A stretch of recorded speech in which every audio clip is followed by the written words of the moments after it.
Hello दोस्तों, नमस्कार। पीके seven education के प्लेटफॉर्म पर आप सभी का स्वागत है। मैं कृष्ण कुमार उपस्थित आपके बीच में महत्वपूर्ण जानकारी के साथ। आशा करता हूं आप सभी ठीक होंगे।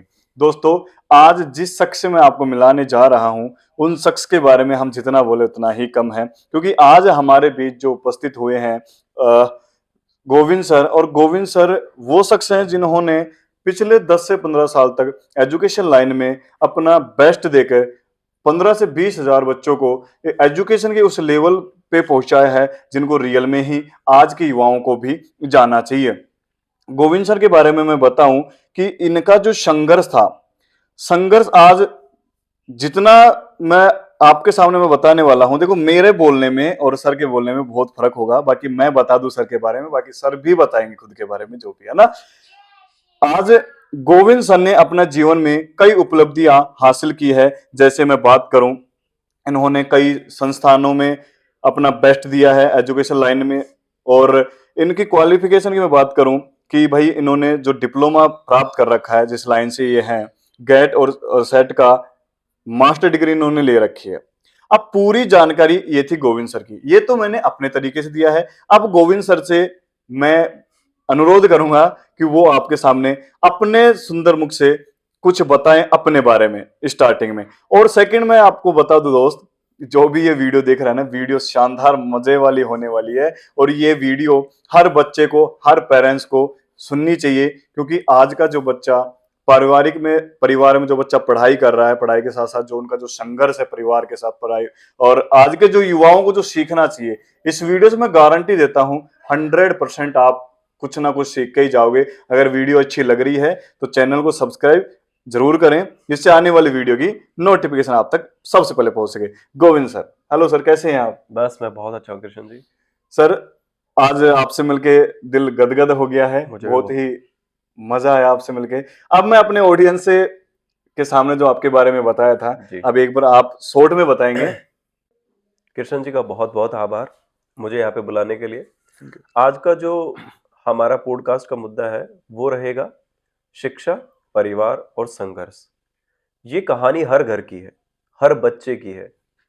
मैंने मेरे जीवन के 10 से 15 वर्ष जब शैक्षणिक संस्थानों में बिताए हैं और मैंने आज तक हजारों बच्चों को जब पढ़ाया है, तो मैंने अंदर तक उन चीजों को समझा है कि एक बच्चे के जीवन में क्या परिवर्तन आने चाहिए, परिवार को उनके ऊपर क्या अपेक्षाएं होती हैं। आज हम इन्हीं पे बात करने वाले हैं। तो कृष्ण जी ने जो ये मुद्दा लिया है, ये व्यक्तिगत और ज्वलंत मुद्दा है। हर परिवार को अपने बच्चे के साथ बैठकर ये पॉडकास्ट जरूर देखना चाहिए, और अगर हम सच में आपके लाइफ में कुछ वैल्यू ऐड कर पाए तो आप इसको जरूर देखिए। तो सर, बहुत बहुत धन्यवाद, आपने ऑडियंस को अपने बारे में बताया। अब ये क्वेश्चन सर मेरा भी है और सामने वाला जो ऑडियंस है, जो परिवार है, उनका भी ये क्वेश्चन बनता है कि आज के टाइम में जो एजुकेशन जो है, जिसे हम बोलते हैं शिक्षा, तो शिक्षा है क्या? आप अपने तरीके से क्या समझते हैं? मतलब शिक्षा ऐसी होनी चाहिए या शिक्षा कैसी होनी चाहिए? तो सर शिक्षा है क्या? देखिए कृष्ण जी, शिक्षा एक बहुत बड़ा सब्जेक्ट है। बिल्कुल।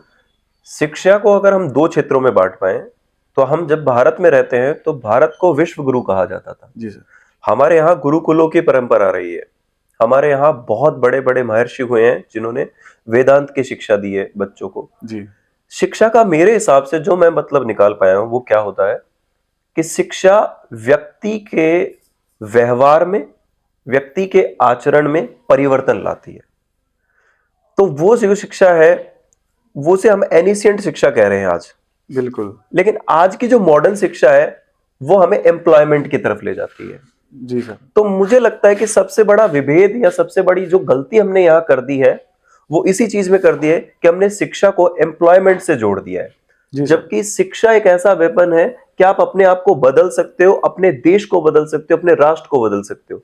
तो शिक्षा अपने आप के बदलाव के लिए लेनी चाहिए, ना कि किसी नौकरी के लिए लेनी चाहिए। और इसकी अपेक्षाएं भी बहुत अलग अलग हैं लोगों के अंदर, जिन बारे में हम बात करेंगे। तो मेरे हिसाब से आधुनिक शिक्षा को भी संस्कारवान होना चाहिए, पहली बात तो। दूसरा, हमें उस शिक्षा को आधुनिकरण के साथ जोड़ना चाहिए, एम्प्लॉयमेंट से साथ नहीं जोड़ना चाहिए। अगर आप में काबिलियत रहेगी तो आप कुछ भी कर लेंगे, कुछ नया बना लेंगे। लेकिन ये नहीं है कि पुराने ढर्रे पे जैसे पढ़ाया जा रहा है उसी को हम शिक्षा मान लें और एजुकेशन मेरे हिसाब से आजकल इसका जो थीम लेके चल रहे हैं लोग वो बहुत गलत है। जैसे अभी आपने बताया कि एजुकेशन अगर कोई व्यक्ति प्रॉपर लेता है जी जी तो वो अपनी जीवन शैली को उच्च लेवल तक ले जा सकता है। बिल्कुल सर, और ये होना भी चाहिए सर। बिल्कुल राइट। अब जो एजुकेशन में पिछले एजुकेशन से आप वर्तमान के एजुकेशन में जी कुछ बहुत सारे चेंजिंग देखने को मिलता है। जैसे कि आपने बताया कि पुराने धर्रे पे जो पहले एजुकेशन थी, आज तो डिजिटल युग है सर, बहुत कुछ चेंजिंग भी देखने को मिलता है एजुकेशन में। तो सर मेरा जो सेकंड क्वेश्चन आपसे जो रहने वाला है जी मजेदार रहने वाला है, और आशा करूंगा कि आप भी उसका आंसर मजेदार ही देंगे। जी सर बिल्कुल। सर वर्तमान समय में शिक्षा के अपेक्षा में क्या बदलाव आ रहे हैं? मतलब ऐसा क्या चेंजिंग है जो आज के युवाओं को लगता है? जी मैं बताना चाहूंगा, देखिए सबसे पहला एक बच्चे के मन में शिक्षा का मतलब ये होता है कि मैंने एक डिग्री ले लिया। हाँ, डिग्री ले पास करके बस। मैं तो इसमें हमारी क्लासेस में भी कहता हूं कि आज का बच्चा एलिजिबिलिटी ढूंढ रहा है। अब आप समझ पा रहे हो कि एलिजिबिलिटी वो किस लिए ढूंढ रहा है।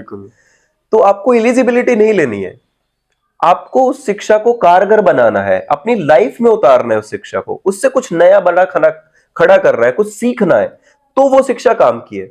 अगर आपने एक डिग्री ले ली और वो डिग्री आपने घर पे टाक ली, अपने डॉक्यूमेंट्स में रख ली, तो मैं उस शिक्षा को मायने में नहीं रखता हूं। अच्छा, डिग्री का कोई महत्व नहीं है सर, कोई नहीं है। हम आज प्रैक्टिकल वर्ल्ड में जी रहे हैं। जिस एजुकेशन में प्रैक्टिकल है ही नहीं वो नॉनसेंस हो चुकी है सर। जी सर बिल्कुल। दूसरी चीजें मैं आज आपको क्या बताऊं कि जो मेरे फादर पढ़ते थे वो मैं पढ़ रहा हूं और वो मेरा बच्चा पढ़ने वाला है। तो फिर उस शिक्षा में बदलाव आया कहां, उसमें परिवर्तन आए कहां? हो सकता है इसमें हमारे ही बहुत सारी पॉलिसीज में गड़बड़ रही होंगी। तो मुझे लगता है कि आज की शिक्षा का आधुनिकीकरण होना चाहिए सबसे पहले तो, और उससे पहले मैं ये चाहता हूं हमारे परिवारों का, हमारे बच्चों का एक माइंड सेट बदले कि शिक्षा क्या होती है, शिक्षा कैसे ली जाए और उसको कारगर कैसे लिया जाए। मैं आपको बताता हूं, जितने भी ग्रोइंग राष्ट्र होते हैं, बिल्कुल कंट्रीज होते हैं, वहां पर सबसे ज्यादा एंटरप्रेन्योरशिप होती है लोगों के अंदर। और वो एंटरप्रेन्योरशिप एनसीईआरटी से नहीं सिखाई जाती, वो प्रैक्टिकल एजुकेशन से सिखाई जाती है। तो हमें शिक्षा का मतलब ये होता है कि हमें प्रैक्टिकल एजुकेशन लेनी है, थ्योरेटिकल एस्पेक्ट्स पे बहुत कम बात करनी है। आप जितने भी डेवलपिंग कंट्रीज में जाएंगे तो वहां शिक्षा के साथ में आपको क्या मिलेगा कि वहां पर उन लोगों को असाइनमेंट्स दिए जाते हैं, प्रोजेक्ट वर्क दिए जाते हैं, उनको अपना लाइफ जीने का अलग तरीका सिखाया जाता है। हमारे यहाँ पर बच्चे को केवल बुक्स बुक्स बुक्स बुक्स यही पढ़ाया जाता है। उसने आज तक कभी अपनी लाइफ में कोई प्रैक्टिकल करके देखा ही नहीं। इसमें बहुत सारी खामियां हैं सर। जैसे कि अभी आपने बताया कि अदर कंट्री में सर ये भी अच्छी बात है। जैसे अपने यहाँ पे क्या है कि जो टीचर है बच्चों के सामने जो फेस कर रहा है, तो वो टीचर बच्चों में एक भय डाल देता है कि अगर कल ये टॉपिक तो क्लियर नहीं करेगा तो तेरे को पनिश किया जाएगा, ये किया जाएगा। और बच्चों में भी यही फिक्स हो गया कि साला ये याद नहीं करेंगे तो कल हमें सजा दी जाएगी, और हम उसी धर्रे पे चल रहे हैं। बिल्कुल सर, ये याद करना है, पास करना है, डिग्री लेनी है, और ये चल रहा है। बट एजुकेशन का जो सही मायना होना चाहिए आपकी नजर में, वो ये होना चाहिए कि पहले बच्चा प्रैक्टिकल करे इस चीज को, और जो भी वो सीख रहा है उसको अपने प्रैक्टिकल लेवल पे लेके जाए। जैसे कि सर मैंने भी सुना है, और आपने क्या क्लियर हो गया मेरा भी, कि बहुत से बच्चे क्या करते हैं अपने यहाँ पे तो बैग भर लिया और लेके जा रहे हैं, ठीक है, सुबह जा रहे हैं शाम को आ रहे हैं, बस ये रुचि चल रही है। बाकी अदर कंट्रियों की मैं बात करूं, बच्चा कोई भी सब्जेक्ट क्लियर करता है, कल जो टॉपिक होगा उसको पहले गूगल करके जाता है। बिल्कुल सर, क्योंकि डिजिटल जमाना है, पुराने धर्रे पर नहीं चलना है। तो ये रियल में ही सही है आज वाले बच्चों के लिए, ऐसा होना चाहिए। सर मैं आपको बात बताता हूँ, एक बहुत बड़े ऑथर है रॉबर्ट टी कियोसाकी, उन्होंने एक बहुत फेमस बुक लिखी थी, rich dad and poor dad. तो उन्होंने क्या कहा था कि जो भी हमारी लाइफ चल रही है, जो ये घूम रहा है सब कुछ, इसे रैट रेस कहते हैं सर। तो रैट रेस में कोई गोल होता ही नहीं है, नहीं होता। उसमें होता क्या है कि बस हम एक साइकिल में घूम रहे हैं और वो साइकिल वापस से वहीं से शुरू होती है और वहीं खत्म हो जाती है। तो मैं आपको समझाता हूं कि एग्जैक्टली हो क्या रहा है हमारे साथ। मैंने सर जब 10 वर्ष अपना शैक्षिक अनुभव लिया तो मैं हमेशा बच्चों के बीच में जाके बैठा, पूछा, क्योंकि जब मैं एक शिक्षक हूं, जब मेरी क्लास में बहुत सारे बच्चे पढ़ते हैं, मैं इतना बता सकता हूं उस चेहरे को देख करके कि इस बच्चे को समझ में आता है या नहीं आता। उसका कारण क्या है सर? उसका कारण आप समझिए। सबसे पहले हमारे भारत में एक कहावत है, खेलोगे कूदोगे बनोगे महान गंवार। अच्छा, गंवार। हाँ, और आप है ना पढ़ोगे लिखोगे तो बनोगे नवाब। अब इस बात को समझिए आप। तो हमारे यहाँ पर क्या है, एक डर रहा है बेसिकली कि आपने पढ़ाई कर ली, आपने डिग्री हासिल कर ली, आप सक्सेस हो गए। ये मंत्रा है सर, सक्सेस मंत्रा। लेकिन मुझे लगता है इसमें बहुत सारी खामियां हैं। हर बच्चा उस लेवल के आईक्यू का नहीं होता। बिल्कुल। मैं बायोलॉजी के स्टूडेंट हूं, मैं आपको बताता हूं, अभी तक के इतिहास में 1.9 मिलियन स्पीशीज डिस्कवर हुई है सर। लगभग 18 से 19 लाख स्पीशीज को हम डिस्कवर कर चुके हैं। उसमें से भी हम मैमल्स में से सबसे सर्वश्रेष्ठ प्रजाति हमारी ह्यूमंस की होती है, जिसे हम प्राइमेट्स कहते हैं। What is the meaning of primate? जिनका ब्रेन डेवलपमेंट सबसे ज्यादा हुआ है। अब हुआ क्या सर, यहां पे हमारे चीजों को जोड़ दिया गया है एजुकेशन के साथ, कि आपको एक ऐसी एजुकेशन सिस्टम लेना है जो आपने बनाया ही नहीं, वो अंग्रेजों का एस्टेब्लिश किया गया था। फिर उस एजुकेशन सिस्टम में आपको क्या करना है कि आपके पेरेंट्स के बीच में एक प्रेशर क्रिएट किया गया पहले तो, कि आपका बच्चा स्कूल जाएगा, आपका बच्चा कोचिंग जाएगा, आपका बच्चा ट्यूशन जाएगा, तभी वो एक सक्सेसफुल पर्सन बन सकता है। अगर वो स्कूल नहीं गया, ट्यूशन नहीं गया, कोचिंग नहीं गया, तो वो सक्सेसफुल हो ही नहीं सकता। मैं इसका कोई विरोध नहीं कर रहा हूं कि एजुकेशन नहीं लेनी चाहिए, लेकिन वो एजुकेशन मत लीजिए जो आप डर से ले रहे हैं। हाँ बिल्कुल। आप वो एजुकेशन लीजिए जो आपको प्रैक्टिकल कुछ सिखाता हो, क्योंकि जब आप उस एजुकेशन को, थ्योरेटिकल एजुकेशन को जब आप पढ़ते हैं, तो वो आपकी लाइफ में कुछ भी कारगर सिद्ध नहीं हो पाती है। इसके और एग्जांपल्स मैं आपको घर से ही शुरू करता हूं, कि जब हमारे मम्मी पापा थे तो आस पड़ोस के लोग कहते थे कि आपका बच्चा किस स्कूल में पढ़ता है, क्योंकि स्कूल के स्टैंडर्ड नापे जाते हैं सबसे पहले। फिर आपका बच्चा अगर बहुत हाई प्रोफाइल स्कूल में पढ़ता है तो यानी आपका बच्चा बहुत अच्छी पढ़ाई कर रहा है। आपका बच्चा अगर ट्यूशन भी जा रहा है तो फिर तो और भी अच्छी पढ़ाई कर रहा है, जबकि उस बच्चे का पढ़ने में मन ही नहीं है, उस सब्जेक्ट को मन ही नहीं है उस बच्चे का। लेकिन जबरदस्ती हमने उनके बैग में इतनी सारे बुक्स का बोझा डाल दिया है, और पूरे दिन गधे की तरह स्कूल, ट्यूशन, कोचिंग यही घुमा रहे हैं हम उस बच्चे को। और बाद में पूरा घर पे आता है, मार्क्स के उसके ऊपर कई बारे पे बात की जाती है, जो पॉइंट्स अपन बात करेंगे। सर बहुत अच्छा लगा। और मेरा जो तीसरा क्वेश्चन था, जी सर, मेरा भी क्लियर होगा और सामने वाला ऑडियंस का जी भी। सर। अब ये जो वीडियो कोई गार्जियन देखे, जी सर, और उसमें अगर वो चेंजिंग करता है, जी, तो हम ये चाहते हैं सर आपसे जी, कि एक स्टूडेंट जो होता है सर, जी, उसको कैसा समझना चाहिए। मैं समझाता हूं आपको। देखिए, आपने जब घर बनवाया होगा सर, जी सर, तो आपने एक आर्किटेक्ट को बुलाया होगा, बिल्कुल, एक इंजीनियर को बुलाया होगा। तो आपने एक बढ़िया इंजीनियर से एडवाइस लिया होगा जी, कि सर हम अपना घर का मैन्युफैक्चरिंग कैसे करें। लेकिन जब हम बच्चे के भविष्य की बात करते हैं ना सर, तो हम उसी के इंजीनियर खुद ही बन जाते हैं। बिल्कुल। सबसे बड़ी कमी क्या होती है सर? मान लीजिए मेरे फादर ने कम एजुकेशन लिया, लेकिन उनको एजुकेशन के बारे में उतना नहीं पता जितना उनको बच्चों को बताना चाहिए था। लेकिन उन्होंने आस पड़ोस में सीखा कि मेडिकल की तैयारी करवा दो, इंजीनियरिंग की तैयारी करवा दो, फौज में भेज दो, पुलिस में भेज दो, लेकिन इसके अलावा वो और फ्यूचर जानते ही नहीं है। जबकि उस बच्चे का चॉइस तो कुछ और हो सकता है सर, जी, बिल्कुल हो सकता है। लेकिन फिर भी हम क्या करते हैं, पीयर प्रेशर में, इसको सर क्या कहते हैं, पीयर प्रेशर कहते हैं, कि उसमें उस बच्चे को केवल ये कहा जाता है, तू पढ़ तो डॉक्टर बन, तू पढ़ तू इंजीनियर बन, तू पढ़ तू ये बन। लेकिन कभी उस बच्चे की मनोदशा जानने की ही कोशिश नहीं की कि एग्जैक्टली वो क्या बनना चाहता था। जी, जब आप उस बच्चे को, आप चाहते ही नहीं हो कि उसे क्या बनना है और आप ये जानते ही नहीं हो, तो मुझे लगता है कि खामे खाका हम शोषण करते हैं उन बच्चों के साथ में। और उनका शोषण यहां भी होता है, विद्यालयों में भी होता है, और जीवन भर वो व्यक्ति शोषण में ही गुजर जाता है। तो सर क्या एजुकेशन मानसिक तनाव बनता जा रहा है, दबाव बनता जा रहा है। सर ये टॉपिक बहुत बड़ा है, और अगर आप इसके बहुत बड़े एग्जांपल्स देखेंगे तो मैं आपको बताता हूं, हर साल 25 लाख बच्चे अच्छा, मेडिकल एग्जाम के लिए एनरोल्ड होते हैं, हर साल। हर साल सर। और अगर हमारे भारत में हम गवर्नमेंट्स मेडिकल कॉलेजेस और प्राइवेट कॉलेज की सीट्स को अगर लगा ले, तो 50,000 से सीट नहीं होती। तो आप एक सोचिए, 25 लाख का कंपटीशन और एक 50,000 सीटें, यानी बहुत बड़ा कंपटीशन। अब होता क्या है सर, यहां पर मानसिक दबाव की अगर हम बात करें बच्चे के लिए, तो सबसे पहले तो हमने क्या किया, उस बच्चे को जबरदस्ती एक ऐसा सब्जेक्ट का चुनाव करके दे दिया हमने कि भाई तू डॉक्टर बन जा या इंजीनियर बन जा। फिर वो कंपटीशन में कूद जाता है। कंपटीशन में कूदने के बाद क्या किया जाता है, उसे एक बड़ी सोसाइटी में भेज दिया जाता है, बड़े संस्थानों में भेज दिया जाता है। सर मैं अगर सही बात कहूं तो वो माफियाओं की तरह काम करते हैं। बिल्कुल सर।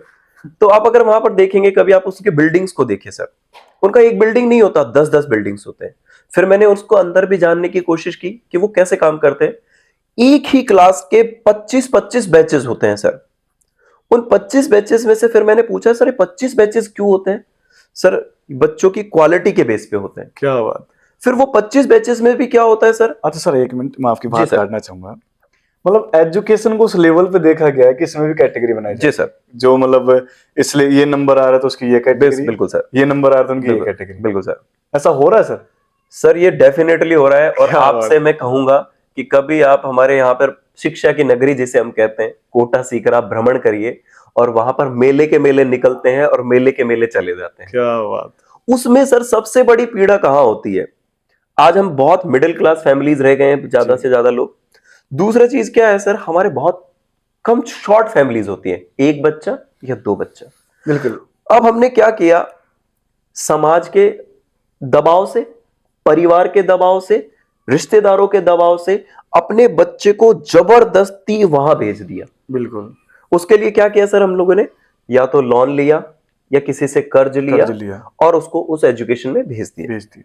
अब उस बच्चे से रोज रात को क्या कहा जाता है, इतना कर्जा लिया है, तुझे पढ़ाई करनी है, उसका इतना दबाव है, तुझे पढ़ाई करनी है, तुझे डॉक्टर बनना ही है, तुझे इंजीनियर बनना ही है। अब वो बच्चा वहां पर क्या होता है सर, क्योंकि उसका लगन ही नहीं था उस सब्जेक्ट को करने के लिए, जी। तो वो बच्चा जब वीकली टेस्ट देता है तो उसकी परफॉर्मेंस गिरती जाती है, और वो प्रेशर इतना बड़ा क्रिएट हो जाता है सर, यहां पर बिल्ड हो जाता है उस बच्चे का। तो तो कर्जे आप, वाला। यस, तो आप देखेंगे कि इन कोचिंगों में कितने सुसाइड केसेस आते हैं सर। तो यानी मुझे लगता है कि हम किलर्स हैं उन बच्चों के, हम किलर्स हैं उन बच्चों के, हम पेरेंट्स भी किलर्स हैं उन बच्चों के, जो उन मासूमों की जिंदगी छीन रहे हैं इस प्रेशर की वजह से। तो मैं चाहता हूं सर, कहते हैं हमारे भारत में कि गंगा नहाने से पाप धुल जाते हैं, मुझे लगता है ये पाप तो कहीं नहीं धुलने वाले हमारे। तो सोचिए, आप एक बच्चे को जबरदस्ती प्रेशर में ले जा करके वहां छोड़ आते हैं, और बाद में वो बच्चा ऐसे डिसीजंस पे आ जाता है जो अपनी आत्महत्या कर लेता है। तो इसके जिम्मेदार कौन है सर? वो कोचिंग माफिया, कोचिंग और माफिया, या फिर हम पेरेंट्स? पेरेंट्स। क्योंकि हमने उसे, अरे मुंह मत दिखाना, तो आना ही मत, अगर ये नहीं किया, तेरा सिलेक्शन नहीं हुआ, तब वो बच्चा कहां जाएगा साहब? सही बात। वो बच्चा क्या करेगा? फिर बाद में वो अपने जीवन में बहुत बड़े डिसीजंस लेता है और वो गिव अप कर लेता है इस लाइफ से। जबकि हमें ये नहीं सोचना चाहिए कि ये ही गोल नहीं था हमारी लाइफ का। कभी आपने बच्चों के साथ बैठकर पूछा ही नहीं कि तुम क्या बनना चाहते हो? हमने हमेशा उन्हें थोपा है, हमने थोपा है समाज के प्रेशर से, हमारे रिश्तेदारों के प्रेशर से, और हमारी आपसी होड़ की वजह से हमने इसको थोपा है sir.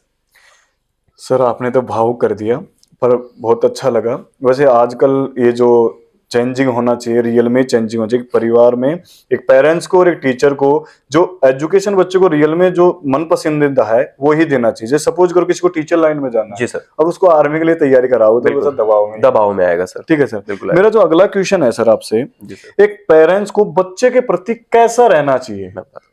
Sir I have a one child, मेरा एक बेटा है काव्यांश। मैं अपने बेटे को हमेशा अपना फ्रेंड मानता हूं। Is now 4 year guys. मैं हमेशा उसके साथ एक दोस्ताना व्यवहार लाता हूं। सबसे पहले क्या हुआ, मैं यहाँ पे जब डॉक्टर्स के बच्चों को पढ़ाता हूं, कई बच्चों को डॉक्टर बनाया है मैंने, तो मैं इस पेशे से ज्यादा इन्फ्लुएंस हो गया जी। तो मैं आपको एक वाक्य बताता हूं सर इसके बारे में। बिल्कुल। तो हमारे यहाँ क्षेत्र में एक बहुत फेमस डॉक्टर है, तो उनकी बेटी ने पर्सनल मुझसे टीचिंग लिया। तो जब मैंने अपना जब बेटा हुआ तो सर मैंने उसका ऑलरेडी उसका नाम डॉक्टर काव्यांश कर दिया। अब हुआ क्या सर, देखिए मुझे कहां से लेसन मिला सर। तो जब मैं उसको दूसरे दिन उस बच्ची को पढ़ाने गया तो उसने पता है क्या कहा, सर आपका बेटा कल हुआ था और आपने उसके नाम के आगे डॉक्टर भी लगा दिया सर। मैं कि क्या गलत था? सर क्या पता वो डॉक्टर नहीं बनना चाहता हो, सही बात। क्या पता सर वो कुछ और बनना चाहता हो, लेकिन सर आप उसको टैग दे रहे हो, आप उसको प्रेशराइज कर रहे हो, आप उसको सर प्रेशर में लेके आओगे। मैंने सर वो टैग उसी दिन हटा दिया जो और आपने बच्चे के प्रति लगाया था। पता है, हाँ लगाया था। और मुझे समझ में आई उस चीज को कि यार मैं तो प्रेशराइज कर रहा हूं मेरे ही बच्चे को, जबकि मुझे उसे फ्रीडम देना है जी। कि तुम्हें क्या करना है, you will decide it, I am along with you, I with you every decision, मैं तुम्हारे साथ हूं। मैं मेरा कोई डिसीजन मेरे बच्चे पर नहीं थोपने वाला हूं सर। मैं उसे फुल ऑफ फ्रीडम देने वाला हूं। हाँ, फ्रीडम भी एक चीज की, देखिए बच्चे बिगड़ते नहीं है सर, बच्चे बिगड़ते हैं घर के संस्कार की कमी से। आज का व्यक्ति केवल मनी के पीछे भाग रहा है, जी बिल्कुल। केवल पैसा चाहता है। पैसा सर शांति का नहीं होता, पैसे से हम शांति नहीं खरीद नहीं सकते। खरीद सकते। हमें सर हमारी फैमिली के साथ टाइम स्पेंड करने की जरूरत है, हमारे बच्चों के साथ बैठने की जरूरत है, उनको समझने की जरूरत है, उनके गोल्स को जानने की जरूरत है, वो क्या बनना चाहते हैं, तब हम सब उनको सही एक मार्गदर्शन दे पाएंगे। सर अभी मैंने बहुत सी जगह देखा है, जी सर। आज के जो पेरेंट्स हैं जी सर। वो अपने बच्चे के प्रति ये चाहते हैं कि भाई बच्चा अच्छा खाए, अच्छा पहने। जी सर। पर जिस स्कूल में वो जा रहा है जी सर। वहां पे 10 to 10 ही मार्क्स आने चाहिए टेस्ट जी में, सर। 100 to 100 ही आना ठीक है। चाहिए। अगर कोई बच्चा गलती से 1 या 2 मार्क्स कम लाता है तो वो पेरेंट्स सामने वाले टीचर पे अपना जैसे कि एक्सप्लेन करता है कि इसके नंबर ये क्यों कम आए, क्या कारण था, जबकि बच्चों को एक प्रकार का बोझ ही हो गया पेरेंट्स। जी सर। जी सर। तो आज जो शिक्षा और परिवार में जो संघर्ष चल रहा है, राइट सर, उसका मेन रीजन क्या है, कारण क्या है? कृष्ण सर, मैं आप ये इस एग्जांपल को अपने साथ रिलेट करता हूँ। जी आपने अपनी एजुकेशन ली सर, क्या आपके हर बार 10 आते थे क्या? जी बिल्कुल नहीं आए। मैंने एजुकेशन ली सर, हर बार 10 मेरे भी नहीं आते थे, कभी 8 भी आते थे, कभी 9 भी आते थे, कभी 10 भी आते थे। जी तो फिर हम उस बच्चे से इतनी अपेक्षाएं क्यों लगा लेते हैं कि वो हर बार 100 ही लेके आए? कोई कारण हो सकता है, कोई टाइम हो सकता है, उसका माइंड अलग हो सकता है, माइंड ऑफ स्टेट अलग हो सकता है, बिल्कुल सर। उसके प्रिपरेशन का तरीका अलग हो सकता है, उसका सब्जेक्ट इंटरेस्ट अलग हो सकता है। तो सर हम कैसे 10 of 10 ला सकते हैं? आप कोई एक खाने की डिश अच्छी बना सकते हो, लेकिन आप सारी नहीं बना नहीं सकते। बना सकते। मैं कोई एक काम बहुत अच्छे से कर सकता हूं, लेकिन मैं सारे काम अच्छे से नहीं कर नहीं कर सकता। यानी भगवान ने हम सबको, नेचर ने हम सबको एक किसी यूनिक चीज के साथ नवाजा है, हमें उसे आइडेंटिफाई करना है। बस आइडेंटिफाई योर सेल्फ, हमें उसको पहचानना है।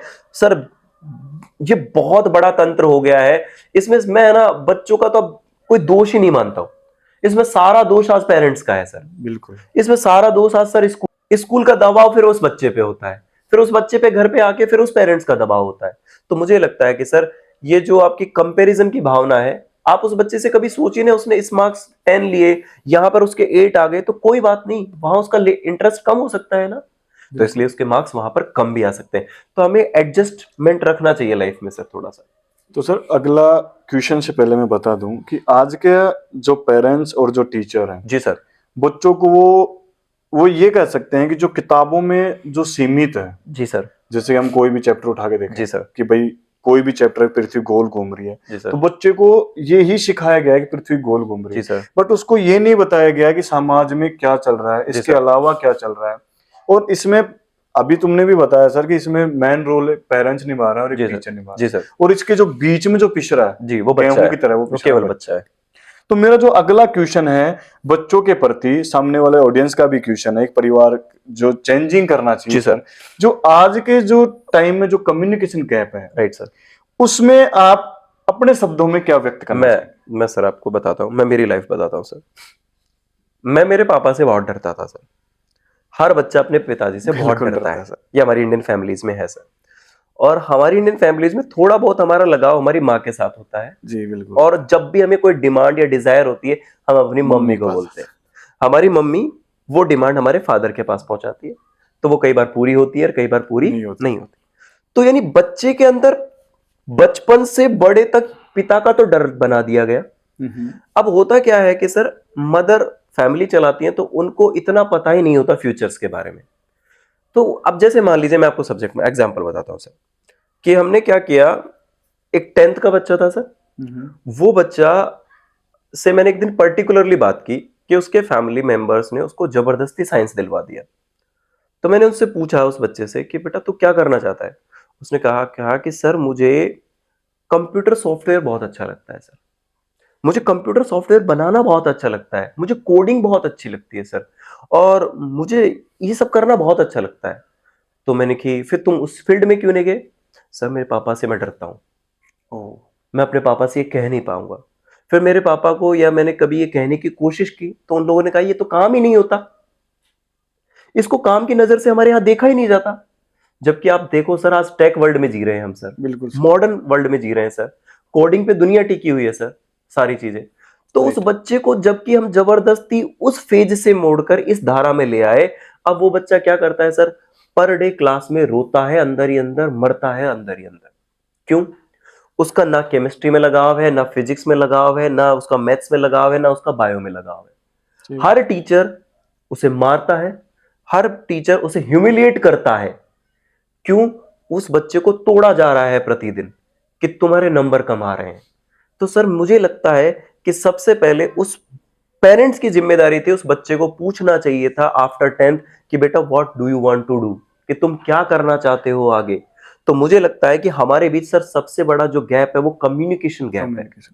तो कम्युनिकेशन गैप फिलअप कब होगा सर? जब आप अपने बच्चों के साथ टाइम स्पेंड करना शुरू करेंगे, जब आप उनके साथ में फैमिलियर रिलेशनशिप रखेंगे। हम वो इंडियन फादर, डरावने फादर वाली इमेज ना रखेंगे सर उनके साथ। बच्चा कुछ गलत भी करके आएगा तो आपको कभी बताने वाला नहीं है सर। उसके साथ कुछ गलत भी हो रहा है समाज में तो वो कभी बताने वाला नहीं है आपके साथ में। तो इसलिए मुझे लगता है आपको अपने बच्चों के साथ फ्रेंडशिप व्यवहार रखना चाहिए, उनकी बातों की, उनकी भावनाओं की कदर करनी चाहिए, उन्हें समझना चाहिए। जबकि हमारे बात पे बच्चे को चुप कर देते, तुझे क्या पता, जबकि पिता को ही नहीं पता। बिल्कुल बिल्कुल। तो आप बताओ, अब वो बच्चा तो मॉडर्न एजुकेशन, दूसरा सर हर युग बदल रहा है, तो बच्चे की एजुकेशन सोसाइटी बदल रही है, तो उसे भी लगता है कि मेरे लिए ये ब्राइट फ्यूचर हो सकते हैं, या मेरे लिए ये फ्यूचर में अच्छे अच्छे टॉपिक्स हो सकते हैं। लेकिन हम फिर भी पुराने ढर्रों पे बात करते हैं, हम डॉक्टर और इंजीनियर से आगे बढ़ ही नहीं पा रहे। और यही कारण है सर सबसे बड़ा देखो सर, ये अभी जो तुमने बताया कम्युनिकेशन गैप, अब बहुत सी फैमिली ऐसी होती है सर, जी सर। जैसे कि कोई फादर फार्मर है, जी सर। तो वो अपने बच्चों को एजुकेशन भी अच्छी दिला रहा है। जी सर। पर उसका मेन मोटिव जो है कि अपने बच्चों को इस लाइन में ले जाना है, जब बिजनेस यही संभालना है। जी सर। बट वो बच्चा अपना तो कुछ नहीं कर पा रहा। ठीक है सर।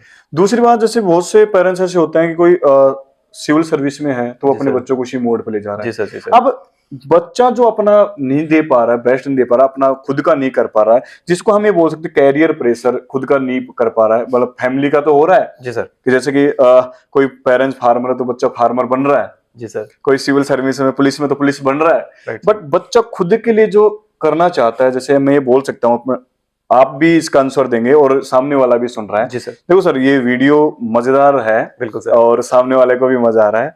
तो हम एज ए फ्रेंड है, अभी तुमने सर। बोला था एक टीचर को, एक बिल्कुल। फादर को फ्रेंड होना फ्रेंड होना चाहिए सर, बिल्कुल होना तो चाहिए। हम भी आज बच्चों के फ्रेंड फ्रेंड है, हैं। बिल्कुल है सर हम। ये टॉपिक को क्लियर करेंगे, जो कैरियर प्रेशर जी और सर। एकेडमिक प्रेशर जो बच्चों पे डाला गया है, जी सर। इसका मेन कारण क्या है और बच्चे इससे जूझ रहा है, बिल्कुल तो सर। बाहर निकलने कैसे? आपने कृष्ण सर इसकी जड़ को पकड़ा है। जी बिल्कुल।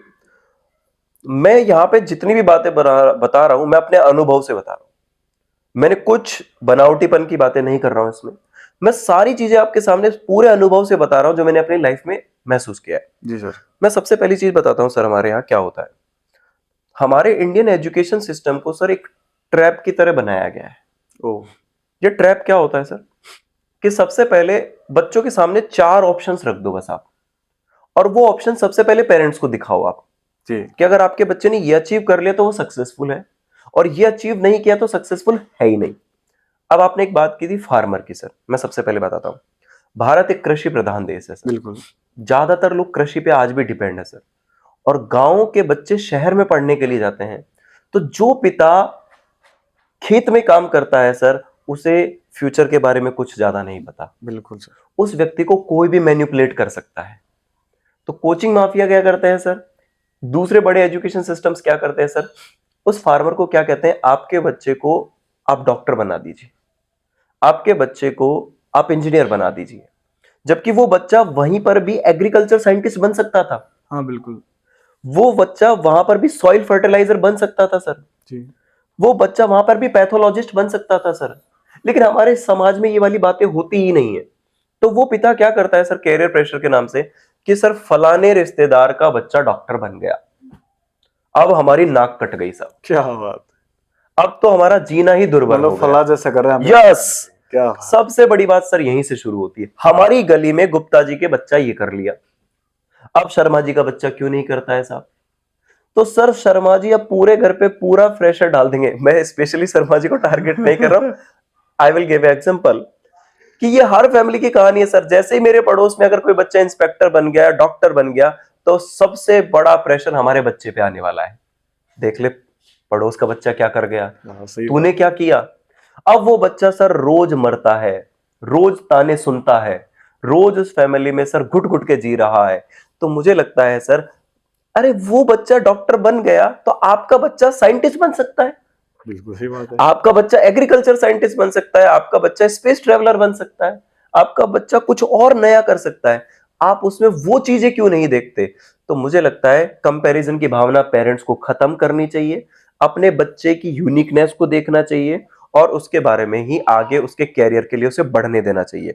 उस पर बेकार का प्रेशर आप लोग ना डालें। ना डालें। मेरा आप सबसे बहुत ज्यादा विनम्र अनुरोध है कि हम अपने बच्चे को सक्सेसफुल होने दें, उसके साथ कोई भी ऐसा प्रेशराइज काम ना करे सर। इन चीजों के बारे में हम बात करेंगे। सर अभी जैसे शर्मा जी गुप्ता जी तुमने जो नाम लिया जी है, सर। शर्मा जी का बच्चा सपोज डॉक्टर बन गया जी सर। और गुप्ता जी का बच्चा फार्मर बन रहा जी था। सर। पर गुप्ता जी और शर्मा जी के जो बीच में जो कंपेयर चल रहा है जी सर। कि तेरा बच्चा पुलिस में लग गया सपोज, जी सर। फौज में लग गया, तो फला का बच्चा क्यों नहीं लग रहा। अब ये जो कंपैरिजन विद अदर की जो भावना चल रही है, जी सबसे सर। मोस्ट इंपोर्टेंट लाइन है मेरे जीवन में, भी ये मानता हूँ। और आज के जो युवा हैं जो एजुकेशन लाइन में हाँ। कुछ नया करना चाहते हैं अपनी फील्ड में, हम्म। सामने वाली फील्ड में नहीं, तो इसको खत्म कर देना चाहिए या इसको बढ़ावा देना चाहिए कि सामने वाला फौजी बन रहा है तो भाई हमें भी फौजी ही बनना है। देखिए सर, मुझे लगता है कि जब भी हमारे पेरेंट्स हमें टारगेट देते हैं ना सर, तो बच्चे को रिवर्ट आंसर करना चाहिए पापा को। सर आपके दोस्त तो सर ये बन गए, आप क्यों नहीं बन पाए। क्या बात है, अलो साम पापा जो क्वेश्चन करो उसको साम आउटपुट वैसा ही होना देना चाहिए कि सर आपके एक फ्रेंड तो साइंटिस्ट बन गए, आप क्यों नहीं बन पाए पापा। तो रीजन आंसर वहीं से शुरू होता है इस चीज का। क्योंकि सबसे पहले जो चीज होती है, यहां से हम चीज को समझने की कोशिश करें तो सर आप उस बच्चे को सबसे पहले कौन सा टारगेट, देखो सर हमारे यहाँ पर सबसे पहली चीजें क्या है कि गोल्स, दुनिया गोल्स की बात करती है, लेकिन बिल्कुल। सारी दुनिया के गोल्स धुंधले हैं सर। उनको क्लियर ही नहीं है सर कि गोल्स किसे कह रहे हैं और क्यों बना रहे हैं हम इस गोल्स को। मैंने सर अपने लाइफ में पढ़ाया है सर, 10th पढ़ाया, 12th पढ़ाया सर, मैंने बीएससी पढ़ाया, एमएससी पढ़ाया है मैंने सर, कॉम्पिटिशन्स पढ़ाया है सर मैंने। तो मैंने कई बार बच्चों से ये क्वेश्चन करने की कोशिश की कि आप क्या बनना चाहते हो लाइफ में। तो हमारी क्लास में एक फर्स्ट बेंच का बच्चा बोलता है डॉक्टर, तो पूरी क्लास डॉक्टर बोलती है।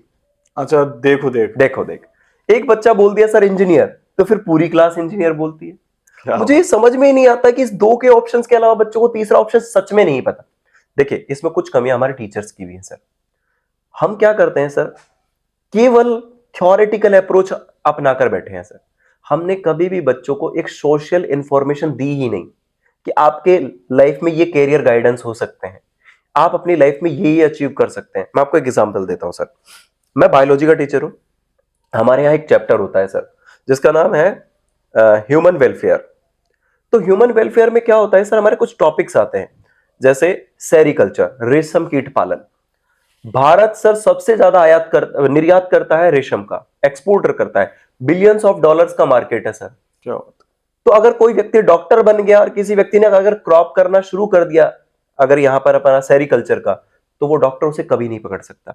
लेकिन टीचर वो इंटरेस्ट ही क्रिएट नहीं कर पाता उस बच्चे में। हमारे राजस्थान में सर एक सबसे बड़ा कल्चर होता है लाख कल्चर का, लाख की चूड़ियां बनाई जाती है। बिल्कुल। ये हमारे एजुकेशन सिस्टम में है सर। हमारे यहाँ पर सर करा जाता है एपीकल्चर का, हम हनी का प्रोडक्शन कर सकते हैं सर। तो मैं ये चाहता हूं कि हमारे बच्चों को बिजनेस लाइन में भी लाया जाए, एंटरप्रेन्योरशिप उनके अंदर डेवलप की जाए, स्टार्टअप माइंडसेट दिया जाए उन लोगों को। सर ये बात करता ही नहीं है हमारे एनवायरनमेंट में, कोई आज तक ही नहीं करता है, ना स्टार्टअप की बात करता है, ना किसी कंपनी बिल्डअप की बात करता है। केवल क्या बात करता है, आप फौज में चले जाना, आप पुलिस में चले जाना, आप डॉक्टर बन जाना, आप इंजीनियर बन जाना, और अगर ना बन जाए तो फिर उनको दबा दबा कर मारा जाता है सर, धीरे धीरे उनको मारा जाता है। मतलब एक प्रकार का शोषण किया जा रहा शोषण सर, बिल्कुल शोषण है। आप एक बच्चे से, आप इस कहानी से सारे बच्चे अपने आप को रिलेट कर पा रहे होंगे। अगर मैं सच में कह रहा हूं तो आप कमेंट में यस जरूर लिखना कि सच में सर आज आप हमारी बात बोल रहे हो। क्योंकि जब मैं क्लास में बच्चे से पूछता हूं कि जब मैं चैप्टर पढ़ा देता हूं पूरे बच्चे को, या सब सब्जेक्ट में है सर, क्या ये वाले बात समझ में आई, लास्ट वाले बेंच वाले से पूछता हूं कई बार, तो कहता है सर सर सर आई तो नहीं ना। फिर तू हाँ क्यों कर रहा था, सर शर्म आती थी सर। ये कहते कि ये भी नहीं आया, ह्यूमिलिएट करता है सर टीचर उसको, अरे तुझे इतना भी नहीं आता। क्योंकि हम पीट तो नहीं सकते, आजकल बहुत सारे स्ट्रिक्ट रूल्स आ गए कि बच्चे को मारा नहीं जा सकता, लेकिन सर वाणी से बड़ी पीड़ा दे सकते हैं हम उन बच्चों को। अरे तू तो इतना भी नहीं जानता। फिर बच्चा एक शर्मिंदगी महसूस और करता सर है। वो बिल्कुल दोबारा से एक दब्बू प्रवृत्ति का हो जाता है, वो दोबारा कभी बोल ही नहीं पाता और कभी अपनी बातों को खुलकर रख ही नहीं पाता, एक्सपोज ही नहीं कर पाता उन बातों को। सर ये बड़ी पीड़ा है हमारी एजुकेशन सिस्टम में सर। तो सर एक बच्चे को, जी सर। आपने जो अभी बताया है, शिक्षा लेने के लिए अपने खुद के मतलब ये कह सकते हैं कि एक रूपरेखा तैयार, गोल जी सब सर। तैयार करना चाहिए जी सर। कि मुझे इन फ्यूचर ये करना जी है सर। और मैं इन फ्यूचर ये करूं, उसके लिए मुझे एक रूपरेखा तैयार करनी बिल्कुल सर। चाहिए। और उसके जो पेरेंट्स हैं, हाँ जो गार्जियन, हाँ। वो उसको उसी के प्रति ही फॉलो करे जी तो वो सर। बच्चा एक अच्छा रिजल्ट दे सकता जी है सर। हमारे मायने में। मैं आपको बताता हूँ सर इसका बात। जब भी हम किसी सोशल साइट से कोई फोन भी खरीदते हैं ना सर, तो हम सबसे पहले उसका रिव्यू पढ़ते हैं। बिल्कुल सर। यूट्यूब पर जाकर के उसके रिव्यू वीडियोस देखते हैं सर, उस कैमरे की स्पेसिफिकेशंस पता करते हैं, उसकी मोबाइल के बारे में जानने की कोशिश करते हैं। लेकिन क्या कभी हमने अपने बच्चे को किसी स्कूल में भेजने से पहले इतनी रिसर्च की? बिल्कुल नहीं। आज तक हम क्या करते हैं, किसी रिश्तेदार के स्कूल में, जानकार के स्कूल में, किसी के इन्फ्लुएंस में आकर अपने बच्चे को वहां भेज देते हैं। चलो आपने एक सही निर्णय किया, बच्चे को स्कूल भेज दिया। अच्छा, अब आप बच्चे से अपेक्षा करते हो कि वो 100 में से 100 नंबर लाए, लेकिन जब स्कूल उसकी प्रोग्रेस रिपोर्ट के लिए जब पीटीएम आयोजित करता है, तो वो कितने पेरेंट्स जा पाते हैं सर वहां? रेशो 5%। 5%। अब आप बताओ, आपने अपनी जिम्मेदारी कितनी परसेंट निभाई? 5% सर।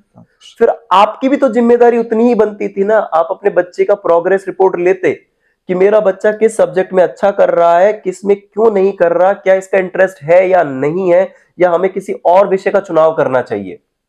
इस बात पर काम क्यों नहीं करता है सर पेरेंट्स? केवल पेरेंट्स क्या करता है, समाज के दिखावे के लिए बच्चे का अच्छे स्कूल में दाखिला करवा देता है, फीस दे देता है, कोचिंग में एडमिशन करवा देता है और हाथ धो के बैठ जाता है, मैंने सब कुछ कर दिया अपने बच्चे के लिए। लेकिन आपने कुछ नहीं किया अपने तो बच्चे सर बहुत से पेरेंट्स का एक रिप्लाई होता है अपने जी बच्चे सर। के प्रति, देखो मैं तो, पेरेंट्स बोलते हैं कि मैं तो भाई पैसा लगाने का गर्जी था और मैंने पैसा लगाया है। जी सर। पर उस सामने वाले, जैसे अब पीटीए मीटिंग में मैंने बोला कि भाई 5% का रेशो रहता है, जी सर। बट वो गार्जियन का भी अपने बच्चे का रिपोर्ट लेने नहीं गया जी सर। और यहाँ पे वो अपेक्षा कर रहा है कि मेरा बेटा बेस्ट बने। Right sir. अब इसके प्रति जो लैक ऑफ इमोशनल सपोर्ट है, जी सर। भावनात्मक समर्थन की जो कमी है, जी सर। और बच्चों के प्रति जो चेंजिंग होना चाहिए सर, ये क्वेश्चन हम सभी का है। और जी जो सर। इसमें चेंजिंग करना चाहिए आज के जो युवा जो एजुकेशन प्राप्त कर रहे जी हैं सर। और इन फ्यूचर जो एजुकेशन प्राप्त करेंगे, जो नई पीढ़ी आने वाली जी सर। होगी। देखो सर, अभी हमने स्टार्टिंग में बात की थी कि भाई हमें पुराने दर्रे पे तो नहीं चल नहीं चल रहा, बिल्कुल नहीं चल रहा सर। हमें आईटी सेक्टर चल रहा है, डिजिटल युग है, तो Yes, कुछ sir. ना कुछ नया नया प्रोग्रेस करना चाहिए। बिल्कुल सर। बट आज के जो युवा में जो इमोशनल की जो भावना डाली गई है ना, वो रियल में ऐसी होनी चाहिए या इसको खत्म कर देना चाहिए बच्चे के प्रति कि भाई ऐसा बिल्कुल ही नहीं होना चाहिए। भावनात्मक समर्थन की कमी बहुत ज्यादा देखी गई है। इसका मेन रीजन सर मैं बताता हूँ कि देखो, आपने एक अच्छी बात बोली सर इसमें कि पेरेंट्स ने अपनी रिस्पॉन्सिबिलिटी निभा दी बच्चे को एडमिशन करवा करके। बिल्कुल। मान लीजिए मैं किसान हूँ, मैंने एक पर्टिकुलर स्पीशीज का सीड लिया और उसको खेत में डाल दिया और पानी डाल दिया। अब मैं 6 महीने तक घर रहूंगा सर। मैं सोचता हूँ फसल अपने आप पक जाएगी, अपने आप तैयार हो जाएगी और बस मैं उसको लेके आ जाऊंगा। क्या सर ये पॉसिबल है? संभव ही नहीं है। आपको सर हर समय पर जाकर उसे संभालना पड़ेगा। बिल्कुल। हर समय पर उसमें कोई कीड़ा लगा है ये देखना पड़ेगा, अगर खरपतवार लगा हाँ तो वो देखना पड़ेगा सर। बिल्कुल बिल्कुल। तो बच्चे को क्यों नहीं देखते हो सर फिर आप? मैंने सर बहुत सारी फैमिलीज में देखा है जो पेरेंट्स सर हमारे डिफेंस में, उनका सलाम करता हूं सर। तो वो जो डिफेंस में रहते हैं, तो वो सर पूरे साल भर बॉर्डर्स पे रहते हैं। अब वो अपने बच्चों का एडमिशन स्कूल में करवा देते हैं सर, और वो डिफेंस वालों के बच्चे इतने डरते हैं अपने पेरेंट्स से सर, वो बात ही नहीं कर पाते कभी। और जबकि पता ही नहीं चलता कि वो बच्चा किस राह से किस राह पे निकल गया, और बाद में उसके दुष्परिणाम बड़े बड़े निकल के आते हैं। तो मुझे क्या लगता है सर, सबसे बड़ी चीज क्या है कि सबसे पहला तो कम्युनिकेशन गैप खत्म करते हैं। बिल्कुल। कम्युनिकेशन गैप खत्म कैसे करना है सर? कि आप एक बच्चे के साथ बैठिए सर। मैंने सर इतनी अच्छी अच्छी फैमिलीज के साथ पढ़ाया है यहाँ पर कि वो अपने बच्चों के साथ फैमिलियर रहते हैं और बच्चों से पूछते हैं कि आप क्या करना चाहते हैं अपने फ्यूचर में। जो फैमिलीज ये पूछना चाहते हैं कि आप अपने फ्यूचर में क्या करना चाहते हैं, वो बच्चे सच में रियली में सर सफल होते हैं। लेकिन जो लोग नहीं पूछ पाते हैं, उसकी वजह से सर बच्चे बहुत परेशान रहते हैं, उन पर मानसिक दबाव डाला जा रहा है लगातार, और वो शोषण हुए जा रहे हैं, और बाद में वो बच्चा एक निष्क्रिय हो जाता है, गलत डिसीजंस ले लेता है और एक भीड़ का हिस्सा बन जाता है सर। कई बच्चे विमुख होकर सर अपराध की दुनिया में भी उतर जाते हैं, क्योंकि उनके साथ टॉर्चर ही इस लेवल का होता है। यस सर, बिल्कुल। उसमें होता कैसे सर कि क्या हुआ कि बच्चे को आपने, आजकल देखिए सर हमारे यहाँ क्या चलता है सर, सबसे पहली बात कि बच्चे को जब वो पढ़ाई कर लेता है और सफल नहीं हो पाता है, तो जब परिवार से तो कोई मोह मिलता नहीं है, उसको कोई समझने वाला मिलता नहीं है, तो वो अपने समझने के लिए समाज में लोगों को ढूंढने निकलता है। तो समाज में दो तरह के लोग मिलेंगे, अच्छे भी और बुरे भी। बिल्कुल। तो जिस कटुता से उस व्यक्ति के मन में जो भरी हुई है, वो वैसे लोगों को पकड़ लेता है सर। तो कई लोग सर फिर बाद में हिस्ट्री सीटर्स बन जाते हैं, बड़े बड़े डॉन बन जाते हैं, वो बच्चे ही होते हैं सर, लेकिन उनका रीजन कौन है? उसका रीजन हम है सर, दबाव के कारण यस सर, लाइन को चुनता है। पूरा पूरा पूरा सर। सर आपके नजर में आपने ये देखा होगा कि एजुकेशन का या शिक्षा का जो दर्पण होना चाहिए, जिसे हम शीशा बोलते हैं, जी सर, जैसे वो दर्पण हम उसे बोलते हैं कि जब हम सर तैयार होते हैं सुबह, जी सर, तो हम अपने आप को निखरा हुआ देखते हैं। Right sir.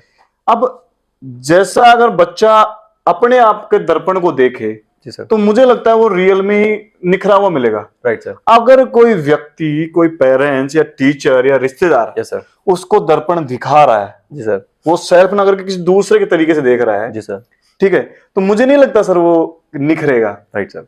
ऐसा होता है? बिल्कुल होता है सर। मैं आपको क्लियरिटी देता हूँ सर इस बात पे कि सर जैसे मान लीजिए मैं साइंस बैकग्राउंड से हूँ, तो मुझे जितना इंटरेस्ट साइंस पढ़ने में आएगा ना सर, उतना शायद मुझे आर्ट्स या ज्योग्राफी पढ़ने में नहीं आएगा। बिल्कुल नहीं आएगा।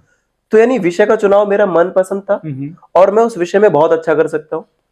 तो सर मैंने एक लाइन बहुत अच्छी अपनी तरफ से कॉट की है, इस बात को मैं बताता हूँ कि किसी भी सब्जेक्ट पर सर, मोर अंडरस्टैंडिंग क्रिएट कॉन्फिडेंस। कि आप किसी सब्जेक्ट से जब प्यार करते हैं और जब आप उसमें डूबने लगते हैं और उसे समझने लगते हैं, तो आपके अंदर आत्मविश्वास अपने आप झलकने लगता है। बिल्कुल राइट। आज के बच्चे में सबसे बड़ी कमी है कॉन्फिडेंस की, और वो केवल क्यों है? गलत चुनाव की वजह से, कि जो बच्चा वो बनना चाहता था वो बन ही नहीं पा रहा है। तो सर हमारे अंदर वो नूर आएगा कैसे? जब तक हम उस सही दिशा में काम नहीं कर रहे होंगे। सर आप अगर ट्रेन के विपरीत दिशा में भागेंगे तो आपको ट्रेन कभी भी हाथ नहीं आने वाली, उसी ट्रैक पे चलना। एक विद्यार्थी के जीवन में चमक या नूर आएगा कैसे? कि जब वो अपने पसंदीदा सब्जेक्ट्स को पढ़ेगा। मैं सर कृष्ण सर इसमें कुछ चीजें ऐड ऑन करूंगा। मैं आपको बताना चाहता हूं कि मैं पेरेंट्स के नाते एक बच्चे की परवरिश कैसे होनी चाहिए। बिल्कुल। तो इस पर हम जब छोटी बात करते हैं, मैं आपको बताना चाहता हूं कि सबसे पहले आपका एक बच्चा जब पैदा होता है सर, तो वो एक कोरे कागज की तरह होता है। उस पर जो हम लिखना चाहेंगे वो लिख सकते हैं। राइट। सबसे पहली एजुकेशन बच्चे की शुरू होती है घर से। आप जैसा व्यवहार करोगे आपका बच्चा वैसा व्यवहार सेम करता है सर। बिल्कुल कॉपी करता है। आप मोबाइल चलाओगे आपका बच्चा मोबाइल चलाएगा। आपका बच्चा, आप अगर किताब पढ़ रहे हो तो आपका बच्चा किताब पढ़ेगा। आप कोई अच्छी एक्टिविटीज कर रहे हो तो आपका बच्चा भी अच्छी एक्टिविटीज करेगा। तो सबसे पहली एजुकेशन तो हमें क्या करना चाहिए सर? आज का पेरेंट्स अपने बच्चों के साथ समय नहीं बिताता, हमारी रेस्पॉन्सिबिलिटीज खत्म हो जाती है स्कूल तक। तो हमें क्या करना चाहिए बच्चे के प्रति कि हमें सबसे पहले उसके साथ 1 घंटा रोज बिताना है कि आज आपने क्या सीखा, आज क्या नहीं सीखा, आप में क्या कमियां रही, क्या आप अच्छा कर सकते हो, क्या हर्डल्स आ रहे हैं आपकी लाइफ में, कैसे उसमें बदलाव किया जा सकता है। बिल्कुल। मैंने सर अभी करंट में ही, मेरे एक फ्रेंड है जो सर लॉस एंजलिस में टीचर है वो, तो मैंने सर अभी लास्ट 1 मंथ में मैंने 3 कंट्रीज को स्टडी किया है सर। अमेरिका, जापान और इजराइल, कि ये कंट्री इतनी डेवलप कैसे हो पाई और इनका एजुकेशन सिस्टम में खास क्या था। तो सर जब मैंने इन कंट्रीज के एजुकेशन सिस्टम को जब पढ़ा, तो यानी मेरे पैरों के नीचे जमीन खिसक गई सर कि यार हम कहां जी रहे हैं और वो लोग क्या कर रहे हैं। इजराइल सर एक छोटा सा देश है, लेकिन वहां की सारी एजुकेशन प्रैक्टिकल है। कोई एक टॉपिक ऐसा नहीं है जो प्रैक्टिकल नहीं है सर। हर टॉपिक को प्रैक्टिकल के जोड़ा जाता है, सिखाया जाता है। वहां तक हर बच्चे को हर चीज को सिखाया जाता है कि आप क्रॉप बिल्डिंग कैसे कर सकते हो, आप एक बिजनेस डेवलप कैसे कर सकते हो, आप मैन्युफैक्चरिंग यूनिट कैसे लगा सकते हो, आप किसी चीज को सप्लाई कैसे कर सकते हो। अमेरिका में कृष्ण सर क्या करते हैं, 16 साल के बाद में 3 साल का एक गवर्नमेंट प्रोसेस है कि हर बच्चे को 3 साल घर से अलग रहना पड़ेगा एक सर्टेन अमाउंट के साथ में। उस सर्टेन अमाउंट में क्या होता है कृष्ण सर कि वो 3 साल तक वो बच्चा अकेला रहता है, पेरेंट्स से दूर। और उसे सिखाया जाता है कि आप अपनी लाइफ अकेले कैसे जी पाते हो। यानी उस बच्चे के अंदर एक कॉन्फिडेंस, एक बिजनेस डेवलपमेंट और एक क्यूरियोसिटी के साथ में चीजें डेवलप करने की भावना आ जाती है। हमारे भारत में सर ऐसा नहीं होता। नहीं, बिल्कुल नहीं। हमारे भारत में हर बच्चे को हमेशा चिपका के रखा जाता है, फिर उसके ऊपर दबाव बनाया जाता है, फिर उसको बड़े बड़े इंस्टीट्यूट में भेज दिया जाता है, फिर बच्चे तो आते नहीं है सर, उनकी डेड बॉडीज वहां से वापस आती है। तो ये बड़ा दुख का कारण है, बड़ी पीड़ा का कारण है हमारे देश के लिए कि हमारा भविष्य किस अंधकार में जा रहा है। और ऐसे ही बच्चे बाद में जाकर के बड़े बड़े ड्रग्स माफियाओं के संपर्क में आते हैं, बड़े बड़े गलत आदतों के संपर्क में आते हैं, और हमारा पूरा भारत का जो भविष्य है वो दिशाहीन होता जा रहा है। तो मुझे लगता है उसकी जिम्मेदारी हम पेरेंट्स को, हम टीचर्स को, हम समाज को लेनी चाहिए सर सबसे पहले। सर, अभी जैसे अदर कंट्री में जो एजुकेशन जी सिस्टम सर। है और यहाँ के एजुकेशन सिस्टम में रात दिन का फर्क है। बिल्कुल सर। जैसे दिन में और रात में बहुत ज्यादा फर्क है। वैसे एक छोटा सा उदाहरण मैं पेश करूंगा सर। जी सर। अभी 2 दिन पहले जितना कि 5 से 10 किलोमीटर के बीच का जी सर। डिस्टेंस पेरेंट्स अपने बच्चों को नहीं भेज रहा है, वो टीचर पे चिल्ला रहा है। सर इसमें होता क्या है, आपके पास वो बच्चा कितने घंटे रहता है सर? 5 घंटे, 6 आवर, बिल्कुल। 7 आवर, बस। उससे ज्यादा समय तो वो अपने माँ बाप के साथ माँ रहता है ना बाप के सर। साथ बिता रहा है। तो यानी जितनी रिस्पॉन्सिबिलिटी मेरी बनती है उससे ज्यादा रिस्पॉन्सिबिलिटी उसके पेरेंट्स की भी बनती 3 है गुना बनती है सर। कि भाई उसे भी तो देखना चाहिए कि उसका बच्चा रोज क्या कर रहा है। लेकिन पेरेंट्स सर केवल क्या लगे हैं, हमें धन संपदा कमानी है, और उस धन संपदा का पता नहीं फ्यूचर में क्या होने वाला है, ये किसी को नहीं पता सर। नहीं पता सर। कि वो सही यूज होगा या गलत यूज होगा, या हम कुछ अच्छा बना पा रहे हैं या गलत बना पा रहे हैं। तो मुझे लगता है कि सबसे पहले उन पेरेंट्स को ये देखना चाहिए कि उस टीचर को आर्ग्यू नहीं करना चाहिए था, उस टीचर के साथ ये बिल्डअप करना चाहिए था कि सर कुछ कमियां हमारी रही होंगी, कुछ कमियां आपकी रही होंगी, कुछ हमारे बच्चे की रही होंगी, तो क्या सुधार किए जा सकते हैं। तो यानी आपको लग रहा होगा उसमें हम लोग नेगेटिविटी ढूंढ रहे थे बस, बिल्कुल। हम पॉजिटिव माइंडसेट की तरफ बढ़ते ही नहीं है कभी सर। और ये हमारे सर ह्यूमन ब्रेन की सबसे बड़ी कैपेसिटी है, जब आप जिस तरफ दिशा में जाते हो हमारा ब्रेन हमें उस तरफ ही ले जाता है। तो मुझे लगता है कि आप केवल एक आरोप प्रत्यारोप का गेम खेल रहे हैं कि हमारे बच्चे के नंबर कम आए। सर मैं आपसे कहना चाहूंगा, अगर आप कंपटीशन एग्जाम देंगे या मैं कोई कंपटीशन एग्जाम दूंगा तो हमारे भी फुल मार्क्स नहीं आ सकते नहीं सर। आएंगे, बिल्कुल नहीं। ये असलियत है सर, मान लीजिए इस बात को सर। तो एक बात बताइए फिर क्या होगा सर। अब एक एग्जांपल ले लीजिए, अभी नीट का एग्जाम हुआ था सर, बिल्कुल। वो बच्चे जो ड्रॉपर्स थे खून के आंसू रोए हैं सर, वो खून के आंसू, क्योंकि कई सेंटर्स पे वो पेपर लीक हो गया सर। जिन बच्चों को जो मेडिकल कॉलेज मिलने चाहिए थे वो मिल नहीं पा रहे। आज उसमें किसका दोष है सर? उस बच्चे का, बच्चे। उस शिक्षण प्रणाली का। तो सर दोष हमारे समाज में से ही तो कुछ लोगों ने उस पेपर को लीक किया होगा। बिल्कुल बिल्कुल। बहुत सारे बच्चों ने सर अंडर प्रेशर आकर के अपना मानसिक संतुलन खोए हैं। मैंने सर 1 वर्ष तक कोटा में तैयारी की है, और मैंने जब वहां देखा गया तो कैसे पढ़ाया जाता है सर, मशीनों की तरह, मशीनों की तरह पढ़ाया जाता है वहां। कि सुबह 6 बजे आप आ जाइए, 2 बजे तक आप क्लास लीजिए, 2 घंटे खाने के लिए चले जाइए, 4 बजे वापस आ जाइए, और रात को 11 बजे तक आपको भेजा जाता था। और मेरे ही बैच के सर बहुत सारे बच्चे जब हम वापस लौटे सर, तो उनमें से कई लोग मानसिक रूप से पागल हो चुके थे। वो एक दूसरे को मार रहे थे, पत्थर फेंक रहे थे एक दूसरे के ऊपर। आप सोचिए सर वो प्रेशर कहां से आया सर? वो दबाव उसी का दबाव है। से है। तो मुझे लगता है कि हमें बच्चे को प्रेशर नहीं करना चाहिए, बच्चे के साथ जीना चाहिए, बच्चे को जानना चाहिए कि बच्चा चाहता क्या है, बच्चे को अंडरस्टैंड करना चाहिए। कई पेरेंट्स जाते हैं सर, बच्चे को मार दो, बच्चे को मार दो, हड्डियां तोड़ दो, इसकी इसकी खाल उधेड़ दो। कोई शिकायत अरे नहीं है। जानवर तोड़ी है भाई कि तुम इसको मारने या काटने के लिए लाए थे? बताओ तो सही, क्यों मार दो, क्यों काट दो उस बच्चे को? अरे मुझे फिजिक्स नहीं आती तो नहीं आती, मुझे आर्ट्स अच्छा लगता है, मुझे कॉमर्स अच्छा लगता है, तो आप मुझे उस फील्ड में क्यों नहीं जाने देते? नहीं, तू तो फिजिक्स ही पढ़ भाई, तू फिजिक्स ही पढ़। फिर उस पर बच्चे पर दबाव आता है, दबाव आता है, दबाव आता है। तो या तो वो विरोध में जाकर एक माफिया बनेगा, या वो अपने जीवन लीला को समाप्त कर लेगा। केवल 2 ही उसके पास आंसर बचते हैं। अगर सही मायने में देखा जाए जी सर। तो जो एजुकेशन का जो समाधान होना चाहिए जी सर। वो किस लेवल पे होना चाहिए? जो मतलब आज के जो युवा हैं जी सर। और जो अपने एजुकेशन लाइन में अच्छे से तैयारी कर रहे हैं, ठीक है। और अपना जो फीडबैक भी देते हैं, उसका सही समाधान क्या होना चाहिए? सर इसका समाधान शुरुआत होगी इंडियन गवर्नमेंट से, एजुकेशन मिनिस्ट्री से। क्योंकि इंडियन गवर्नमेंट और एजुकेशन मिनिस्ट्री ये क्यों नहीं समझ पा रही है कि इतनी पुरानी शिक्षा पद्धति को आज तक हम क्यों ढोके आ रहे हैं। जैसे मैं आपको समझाता हूं सर, कि हमारे यहां पर प्रैक्टिकल अप्रोच हमेशा कम होती गई है, बिल्कुल, और थ्योरेटिकल अप्रोच बढ़ती गई है।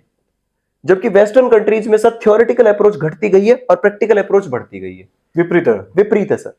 और इसका कारण है सर, मैं आपको बताऊं सर, मैंने इतना स्टडी किया है इस दुनिया को सर, कि कॉर्पोरेट के 99% लोग पूरे वर्ल्ड को चला रहे हैं सर। 99% लोगों को 1% लोग चला रहे हैं सर, और वो 1% ये कभी नहीं चाहते कि 99 भी हमारी रेस में आए। हमारे रेस में, सही बात है। वो आपको सर एक गुलाम बनाकर रखना चाहते हैं, और ये सारा ट्रैप उसी लिए बनाया गया है। अगर आप कभी इसे इन डेप्थ में ढूंढेंगे, कभी समझेंगे सर, ये गूगल मेटा क्यों बनाया गया है सर? ये केवल आपको इन्फ्लुएंस करने के लिए, बिल्कुल, केवल आपको भटकाने के लिए, कि कहीं आप नई दिशा पकड़कर वहां तक ना पहुंच जाए, क्योंकि उनके लिए चैलेंजिंग हो जाएगा उस दिन। ये एल्गोरिथम ऐसे क्यों सेट किए जाते हैं सर? कि आपने कच्चा बादाम देखा तो फिर कच्चा बादाम ही दिखेगा सर? ऐसा क्यों होता है सर? कभी सोचा है आप लोगों ने कि मैंने एडिडास के जूतों की बात की तो मुझे एडिडास का ही ऐड आएगा सर बार बार? हाँ, ये बात नोटिस करने की। आप सोचिए सर इस बारे में कि सर ये बिग बिलियन डेज पे सर मैं सैमसंग का फोन देख रहा हूं तो मुझे फोन की ऐड आएंगे सर। ये केवल इसीलिए ट्रैप है सर कि आपको फंसाया जाए, आपको खर्च करवाया जाए, क्योंकि आप शिक्षा अच्छी ना ले, आप उन क्षेत्रों में ना जाए। हमें बताता ही नहीं है सर कोई। मैं आपको कुछ क्षेत्र बताता हूं सर। आप गूगल पे जाइए सर, गूगल पर जाकर के बहुत बड़ा कोर्स चलता है कोर्सेरा के नाम से। कोर्सेरा एक वेस्टर्न यूनिवर्सिटी चलाती है सर, और ये कोर्सेरा का जो सर्टिफिकेट कोर्सेज होते हैं वो फ्री ऑफ कॉस्ट होते हैं, लेकिन उनकी वर्थ सर बहुत डॉलर्स में होती है। लेकिन आज तक हमारे बच्चों को कोई बताता ही नहीं है कि आप वहां जाकर के फ्री कोर्स कर सकते हो सर। तो मैं ये चाहता हूं कि आप जो पैरेलल एजुकेशन ले रहे हो, अगर आपको वो अच्छा नहीं लगता है तो देखिए सर, आप क्या कर सकते हो, आप डिजिटल मार्केटिंग में चले जाइए, आप इन्फ्लुएंसर बन जाइए, आप सोशल मीडिया अकाउंट्स पे कुछ काम करने लग जाइए, आप डिजिटल वर्ल्ड में काम करने लग जाइए, आप सर यहां पर फ्रीलांसर बन जाइए सर, आप अपनी कंपनी एस्टेब्लिश कर लीजिए सर, कोई स्टार्टअप आइडिया आप निकाल के ले आइए सर, आप फंड रेज करिए सर कहीं से, और अपना एक स्टार्टअप। मैं एक और एग्जांपल देना चाहूंगा सर। हमारे भारत में एक शहर है जिसका नाम है सर बेंगलोर, तो उसे एडटेक वर्ल्ड कहा जाता है सर भारत में, क्योंकि वहां पर जो लोग हैं ना, आज हमसे 10 साल आगे जी रहे होते हैं, हमेशा डेवलप है सर वो। तो मैं ये चाहता हूं कि हर व्यक्ति को, हर बच्चे को कुछ महीने तो वहां निकालने चाहिए, वहां जाना चाहिए। जब आप उस कम्युनिटी में रहोगे ना सर, तो आपको समझ में आएगा। आज हमारा बच्चा क्या करता है सर, जब ये इतने से कोटपुतली छोटे से जिले में रहता है तो उसे लगता है पूरा संसार यही है, जबकि सर संसार बहुत बड़ा है, लिमिट इज स्काई सर। तो हम इतना काम कर सकते हैं। तो मुझे लगता है कि धीरे धीरे बच्चों में एजुकेशन पॉलिसीज को बदलाव लाने चाहिए। मैं बहुत बार इसको क्लास में भी बोलता हूं बहुत सारे बच्चों की, कि मैं ये चीजें बहुत ट्रैप है, ये हमारे साथ में चल रहा है, लेकिन क्या करें सर, कौन विरोध करेगा इसका? हमें सबको एक साथ खड़ा होना पड़ेगा। बिल्कुल, भारत सरकार अब कुछ काम कर भी रही है इसके लिए। मैंने नई पॉलिसी पढ़ी भी है, नई शिक्षा नीति भी पढ़ी है सर, कि उसमें हम एजुकेशन सिस्टम ला रहे हैं, कि उसमें सेमेस्टर सिस्टम होगा। तो सेमेस्टर सिस्टम में क्या करेगा कि मान लीजिए मुझे साइंस में बायो अच्छा लगता है, और आर्ट्स में मुझे सर हिस्ट्री अच्छी लगती है, और इकोनॉमिक्स में मुझे बिजनेस स्टडीज अच्छा लगता है, तो मैं 3 सब्जेक्ट का चुनाव कर पाऊंगा, अलग अलग अलग अलग। आज दबाव है सर, आपको बायो भी पढ़नी है, केमिस्ट्री भी पढ़नी है, फिजिक्स भी पढ़नी है। अब बच्चा क्या करता है, बायो तो अच्छी लगती है लेकिन केमिस्ट्री फिजिक्स अच्छी नहीं लगती, सही बात है। तो वो बच्चा अपना 100% उस क्षेत्र में दे ही नहीं पाता। तो लेक ऑफ एजुकेशन सिस्टम है सर, इसमें lake of understanding of parents है सर। मैं बच्चे को सबसे 3rd नंबर पे लाता हूं, कि बच्चे की कमी 3रे नंबर पे आती है। ये नहीं है सर हर बच्चा खराब होता है, हर बच्चा में ईश्वर जब दिखता है हम लोगों को, तो वो खराब कैसे हो सकता है? सही बात है तो यही बात सर। जो एजुकेशन में जो बच्चों के प्रति एक तो मेन जो रोल निभा रहा है, एक तो पेरेंट्स हो गया जी सर, और दूसरा उसका टीचर है जी सर। अब पेरेंट्स और टीचर दोनों बीच में अगर पल्ला पकड़े तो बच्चे को तो कांटे की तरह यूज किया जा रहा है सर। बिल्कुल सही। बच्चा पेरेंट्स की बात मानेगा तो इधर चला जाएगा, टीचर की बात मानेगा तो इधर चला जाएगा। तो इसका एक ऐसा सिस्टम होना चाहिए पेरेंट्स और टीचर के प्रति, जो हम मैसेज देना चाहते हैं लास्ट जी में। सर। मतलब एक ऐसी रूपरेखा बच्चों के लिए तैयार की जाए कि बच्चों की बात पेरेंट्स सुने और पेरेंट्स की बात बच्चे सुने। अगर दोनों टीचर और स्टूडेंट और पेरेंट्स का कम्युनिकेशन ठीक रहता है, तो मुझे नहीं लगता कि अगर आने वाले फ्यूचर में कोई माफिया बनेगा, कुछ ऐसा कदम उठाएंगे कि अपने आप को मौत के हवाले कर रहे हैं। सही बात है। अगर ऐसा हो जाए, इसका मेन रीजन मैं आपसे जानना चाहूंगा, अगर हो जाए तो क्या?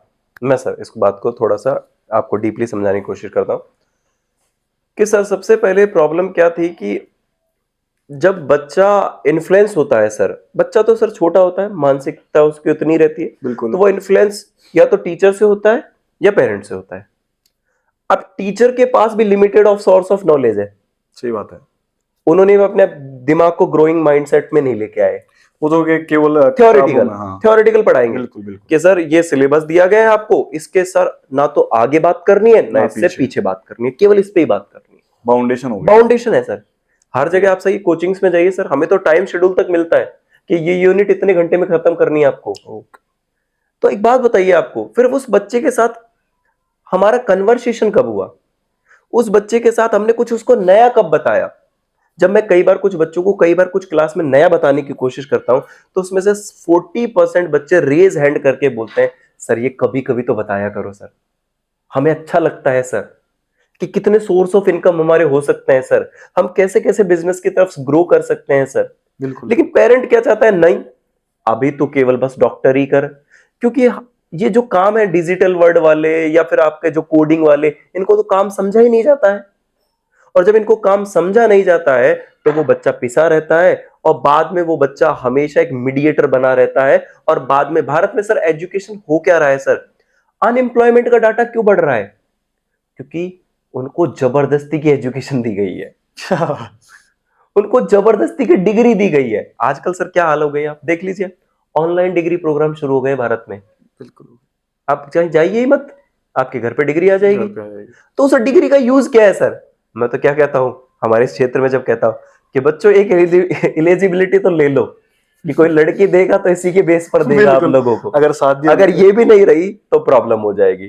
तो यानी मैं यही कहना चाह रहा हूं आपको कि इस क्षेत्र में जब हम जुड़े हुए हैं, तो ये बच्चों को जो ग्रामीण परिवेश से इतना प्यार मिलता है सर इस क्षेत्र में। मैं एक सामान्य गोविंद था जिसको गोविंद सर इस क्षेत्र ने बनाया है सर। क्या बात है। इन बच्चों ने इतना प्यार दिया है सर मुझे यहाँ पर, इन बच्चों ने ही मुझे इतना बनाया है सर, मैं इनका कर्ज कभी नहीं भूल सकता हूं सर इन लोगों का। तो इन लोगों से मैं हमेशा जुड़ा रहा हूं, लेकिन मुझे पीड़ा भी होती है सर जब उन बच्चों की ये हालत देखता हूं मैं। तो मैं ये कहना चाहूंगा यहाँ के हमारे सारे समाज से, क्योंकि यहाँ मुख्य रूप से दो समाज प्रभुत्व रखते हैं, एक हमारा गुर्जर समाज है और एक सैनी समाज है, लेकिन सारी बिरादरियां रहती हैं। इतना प्रेम है इस जातियों में सभी में।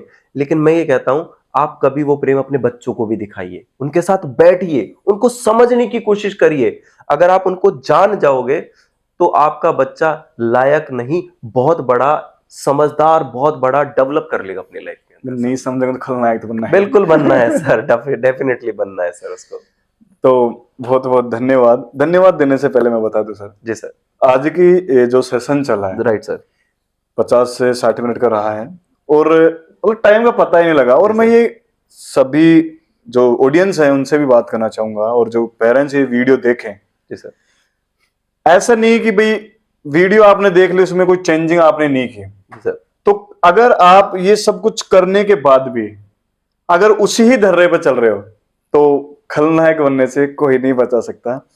और सर बहुत बहुत धन्यवाद, आपने बच्चों के लिए जो आज आप जो लाइन आपने बोली और आपने जो अपना कीमती समय निकाला, मुझे नहीं लगता है कि सामने वाला और मैं किस तरीके से आपको शुक्रिया अदा करना चाहूं, या कर ही नहीं सकता। करना तो क्या चाहूंगा, कर ही नहीं सकता, क्योंकि भाई आज के जो इस भाग दौड़ की जिंदगी में जो देखा गया ना, बहुत ज्यादा चेंजिंग देखा गया है। और इस चेंजिंग के अकॉर्डिंग कोई बच्चा या कोई पेरेंट्स चलता है, वो ही अपनी सफलता को प्राप्त कर रहा है। बाकी आपने डेली पेपर में तो देखा होगा, आज इस कारण बच्चे की हत्या हो गई, आज हार्ट अटैक से मर गया, आज ऊपर गिर के मर गया, टूट गया, फूट गया। तो इन सभी से बचने के लिए सभी गार्जियन से हाथ जोड़ के विनम्र निवेदन है कि आप अपने बच्चों को उस जाल से निकाल के कुछ नई रूपरेखा तैयार करें, एक नया एल्गोरिथम दे। हाँ, इसमें अभी टीचर पे जो टाइमिंग 6 घंटे जो टीचर बच्चों के साथ बिता रहा है जी सर, सर, टीचर का एक एल्गोरिथम फिक्स होता है सर, राइट सर, कि जिस फील्ड में वो काम कर रहा है उसको फिक्स बताया गया है कि भाई तेरे को तो इस रूपरेखा से ही तैयार करना है। बिल्कुल, बाकी 18% 18 घंटे, या मैं ऐसा कहूं कि 100 में से 90% मेन रोल निभा रहा उसके गार्जियन। यस यस, बिल्कुल सही बात बोल रहे हैं और गार्जियन को अपने बच्चे के प्रति जो भावना रखनी चाहिए, हमने पूरी बात की है। और गोविंद सर आपका बहुत बहुत धन्यवाद। जानने से पहले बच्चों के लिए आप, ये क्वेश्चन मेरा नहीं है, जी सर, ये सामने वाले का क्वेश्चन है, और बच्चे सभी वीडियो देखेंगे तो कमेंट में जरूर बताएंगे। और हम बच्चों से ये वादा करते हैं कि अगले 15 दिन में जब सर से हम वापस मिलेंगे, 15 दिन में, महीने भर में, मैं आप में बिल्कुल बहुत कुछ चेंज, देखो सर ने जो पॉइंट पे बात की, अगर आप एक पॉइंट भी, 1 घंटे में एक पॉइंट भी अपनाते हैं तो मुझे लगता है कि आने वाले 30 दिन में हम सर को एक नया सरप्राइज दे सकते हैं। सर, वीडियो हमारी समाप्त की एंडिंग पे है, समाप्ति की ओर है। अब ये क्वेश्चन मेरा नहीं है, सामने वाले का है, कि जाने से पहले आप भी एक पेरेंट्स हैं, आप एक टीचर भी हैं, तो दोनों, जैसे मैंने बोला वो बच्चा तो कांटा बन गया, बिल्कुल बिल्कुल सर, अगर पेरेंट्स की रहेगी तो बच्चा इधर चला जाएगा, टीचर बनोगे तो इधर चला जाएगा। आप इन दोनों रोल निभा रहे हो आप। जी सर, आज गोविंद सर एक जगह पर 2 रोल निभा रहे हैं, जी सर, तो क्या गार्जियन को भी ऐसा होना चाहिए? बिल्कुल